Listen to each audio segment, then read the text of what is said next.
بسم اللہ الرحمن الرحیم۔ آج کی ویڈیو ایسے تاریخی حقائق سے بھرپور ہے کہ آپ سامعین آخر تک اس ویڈیو کو لازمی دیکھیے گا۔ ایک دفعہ قائد اعظم محمد علی جناح کے دفتر کے لیے 37 روپے کا فرنیچر لایا گیا تو قائد اعظم نے لسٹ میں دیکھا کہ 7 روپے کی کرسیاں اضافی آ چکی ہیں۔ قائد اعظم نے اپنے سیکرٹری سے پوچھا یہ کس لیے ہے تو انہیں بتایا گیا کہ آپ کی بہن فاطمہ جناح کے لیے۔ اس موقع پر قائد اعظم بل کاٹ کر بولے اس کے پیسے فاطمہ جناح سے لو۔ محترمہ فاطمہ جناح نہ صرف بانی پاکستان محمد علی جناح کی بہن بلکہ سیاسی شریک کار بھی تھی۔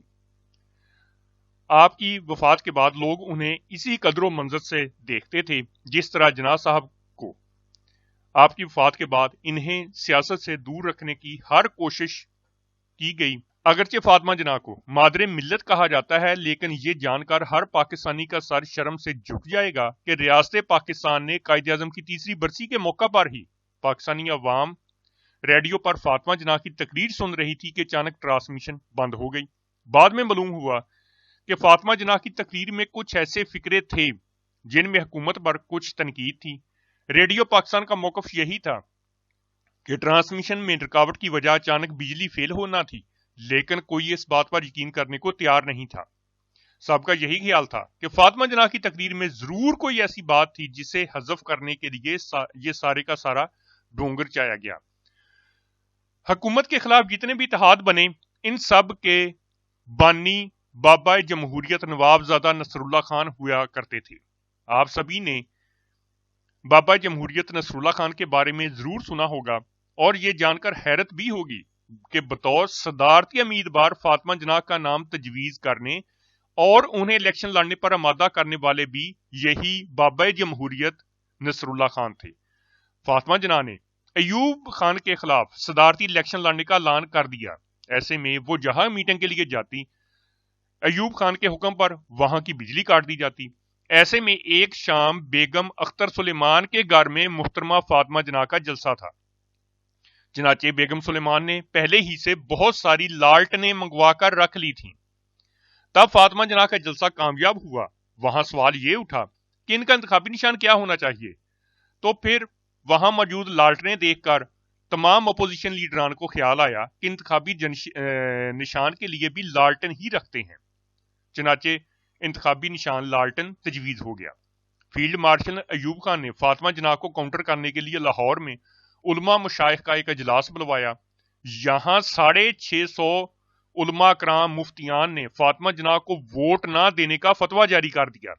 اس فتوے کے مطابق عورت کو سربراہ مملکت بنانا غیر اسلامی اور حرام ہے اور یہ ملک و قوم کے لیے تباہ کن ثابت ہوگا۔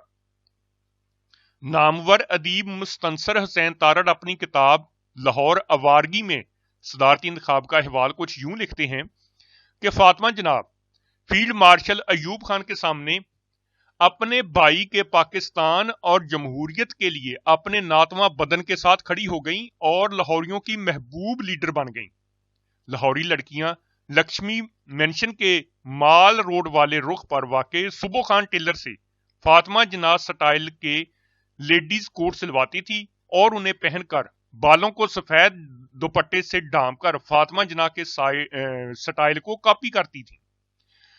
ایوب خان اور محترمہ فاطمہ جناح کی مابین ہونے والے صدارتی انتخابات میں شیخ مجیب الرحمان نے مادر ملت فاطمہ جناح کو کھل کر سپورٹ کیا۔ صدارتی الیکشن کے لیے فاطمہ جناح کے نامینیشن پیپر جمع کروانے والے بھی یہی شیخ مجیب الرحمان تھے۔ انہوں نے فاطمہ جناح کی الیکشن کمپین شروع کی، یعنی وہ الیکشن کمپین کے انچارج بن گئے۔ اگر آپ اس دور کی تصاویر دیکھیں تو یقیناً ہر جلسے میں وہ فاطمہ جناح کے ساتھ ہی نظر آئیں گے۔ شیخ مجیب الرحمان نے فاطمہ جناح کو ایسٹ پاکستان میں ویلکم کہا اور ان کے بڑے بڑے انتخابی جلسے، جلوس اور ریلیاں کروائی۔ یہی وجہ تھی کہ مشرقی پاکستان میں فاطمہ جناح نے ریکارڈ ووٹ حاصل کر لیے، لیکن مغربی پاکستان میں انہیں بہت کم ووٹ ملے۔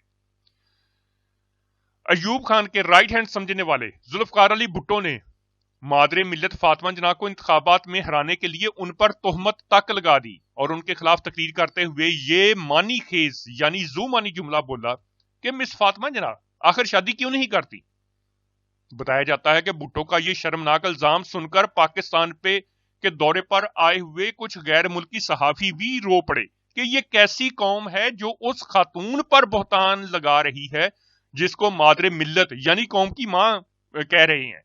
تو پھر مسٹر بھٹو کو ترکی بے ترکی جواب دیتے ہوئے فاطمہ جناح نے انہیں شرابی اور عورتوں کا رسیہ کہہ ڈالا. فیلڈ مارشل ایوب خان نے لاہور میں ایک پریس کانفرنس سے خطاب کرتے ہوئے مس فاطمہ جناح کے غیر شادی شدہ ہونے کے حوالے سے ان پر خلاف فطرت زندگی بسر کرنے کا الزام لگا دیا. مس فاطمہ جناح انہوں نے کہا کہ مس فاطمہ جناح بدخصلت لوگوں میں گری ہوئی ہیں. ایوب خان نے ان پر یہ تک الزام لگا دیا کہ قائد اعظم انہیں کمرے میں بند کر کے تالا لگا دیا کرتے تھے. استغفر اللہ. تاکہ یہ عورت گھر سے باہر قدم ہی نہ رکھ سکے. صدارتی الیکشن میں مادر ملت فاطمہ جناح کی کردار کشی کے لیے ہر حد عبور کر لی گئی. گجرانوالا کے ایک سیاستدان غلام دستگیر خان نے فاطمہ جناح کے انتخابی نشان لالٹن کو کتیا کے گلے میں ڈال کر اسے شہر شہر پھیلایا. یاد رہے کہ غلام دستگیر خان نواز شریف کے پہلے دونوں اتوار میں MNA رہے ہیں جبکہ اس وقت ان کے بیٹے خرم دستگیر خان نون لیگ کے ممبر آف پارلیمنٹ ہیں. اس وقت کے انتخابی مارکے کے زمانے کے اخبارات کو کھنگالا جائے تو ایوب خان اپنے انتخابی جلسوں میں اعلانیہ کہا کرتے تھے کہ فاطمہ جناح غدار ہے, اسے ووٹ دینا پاکستانی توڑنے کے مترادف ہوگا.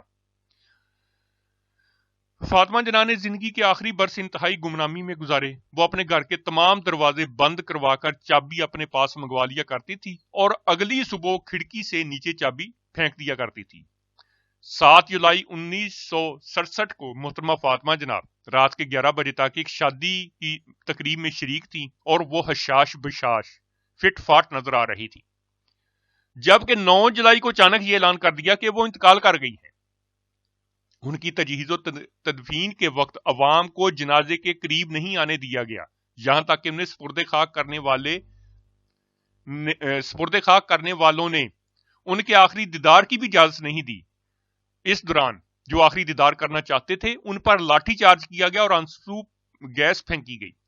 فاطمہ جناح کی وفات کے حوالے سے طرح طرح کے دعوے سامنے آتے رہے ہیں. انہیں غسل دینے والوں نے بتایا تھا کہ محترمہ فاطمہ جناح کے جسم پر زخموں کے گہرے نشانات تھے اور ان کے پیٹ میں سوراخ بھی تھا جس سے خون اور پیپ بہ رہی تھی. مثال نے بتایا تھا کہ محترمہ کے خون آلود کپڑے ان کے پاس موجود ہیں, لیکن اس وقت کی حکومت نے نہ تو اس کی تردید کی اور نہ ہی اس معاملے میں انکوائری کی ہدایت کی گئی. ایسا بھی بتایا جاتا رہا کہ فاطمہ جناح کو قتل کیا گیا, ان کے گلے پر نشانات تھے اور ان کے بستر پر خون کے چھینٹے پائے گئے. اتنے برس گزر جانے کے بعد بھی نہ کوئی انکوائری ہو سکی کہ مادر ملت کو کیا ہوا, کیا انہیں واقعی قتل کیا گیا یا واقعی انہیں جان سے مارا گیا, تو یہ کس کے حکم پر کیا گیا. محترمہ فاطمہ جناح کا انتقال تو 9 جولائی 1967 کو ہوا اور وجہ دل کا دورہ بتائی گئی. فاطمہ جناح کی موت عجیب کہانی تھی. لوگوں کا خیال تھا کہ محترمہ کی موت طبیعی نہیں ہے بلکہ انہیں قتل کیا گیا. اس ہی وجہ سے 1972 میں غلام سرور نامی ایک شخص نے محترمہ فاطمہ جناح کی اچانک موت کے حوالے سے عدالت میں ایک درخواست دائر کر دی. درخواست میں کہا گیا کہ 7 جولائی 1964 کو محترمہ فاطمہ جناح رات 11 بجے تک شادی میں شریک ہوئی اور وہ حشاش بشاش تھی, جبکہ 9 جولائی کو اچانک انتقال کی خبر عوام کے سامنے آئی اور انہیں عوام کو جنازے کے قریب بھی نہیں جانے دیا گیا, یہاں تک کہ انہیں سپرد خاک کرنے والوں نے ان کے آخری دیدار کی اجازت بھی نہیں دی گئی. اس وقت افواہ عام تھی کہ محترمہ فاطمہ جناح کے جسم پر زخموں کے نشانات ہیں, لیکن ان افواہوں کو دبا دیا گیا. تشویش ہے کہ محترمہ فاطمہ جناح کو کہیں قتل نہ کیا گیا ہو. عدالت حقائق کی روشنی میں عدالتی تحقیقات کرے, مگر وہ اور آج کا دن مادر ملت کے انتقال کی اصل وجہ معلوم نہیں ہو سکی. پاکستانی عوام آج بھی اس کیس کی منتظر ہے. یہ ہیں ہمارے قومی ہیروز کی داستان, اتنی دکھ بری درد بری کہ اس قوم نے اپنے قومی ہیروز کے ساتھ کیا کیا کچھ کیا. امید ہے کہ آج کی ویڈیو آپ کو ضرور پسند آئی ہوگی. اگر ویڈیو پسند آئی ہے تو کمنٹس لازمی کریں اور اس کے ساتھ ساتھ اس ویڈیو کو زیادہ سے زیادہ شیئر کریں. یہ میری اسپیشلی تمام سامعین سے ریکویسٹ ہے کہ اس ویڈیو کو زیادہ سے زیادہ شیئر ضرور کیجیے گا. اللہ حافظ.